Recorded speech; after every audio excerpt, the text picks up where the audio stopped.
اللہ الرحمن الرحیم الحمدللہ والصلاۃ علی رسول اللہ۔ ایک قاعدہ ہے مضارع مثبت درمیانے کلام میں آئے اکثر حال بنتا ہے، شرط کی جزا نہ بن رہا ہو، اس کے شروع میں حرف عطف بھی نہ ہو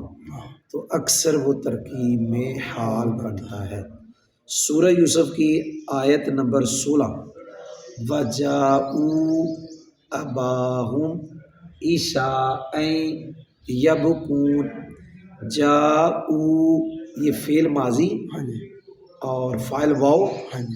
اباہم اسماء ستہ میں سے آگے مضاف ہو رہا ہے حالت نسبی الف کے ساتھ، یہ مضاف الیہ مل کے مفعول بھی ہوا جاءوا کا، عشاءً عشاءً یہ مفعول فی ہے، اس کا معنی رات، جاءوا کا مفعول فی، آگے یبکون مضارع مثبت ہے، شرط کی جزا بھی نہیں بڑھ رہا، اس کے شروع میں حرف عطف بھی نہیں ہے، یہ حال بن رہا ہے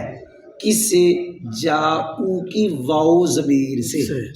یبکون فعل اپنے فاعل سے مل کر حال ہوا واو ضمیر ذوالحال کا، ذوالحال حال مل کے جاؤ کا فاعل، فعل اپنے فاعل مفعول بھی مفعول فی سے مل کر جملہ فعلیہ خبریہ، ترجمہ جاؤ وہ آئے،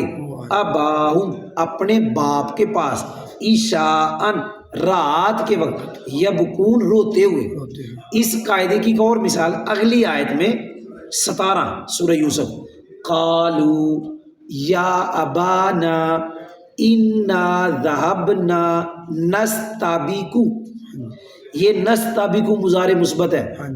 شرط کی جزا بھی نہیں ہے، شروع میں حرف عطف بھی نہیں ہے، یہ حال بڑھ رہا ہے ذهبنا کی نا ضمیر سے، ترجمہ قالوا جب وہ رات کو آئے وہ بولے یا ابانا اے ہمارے باپ،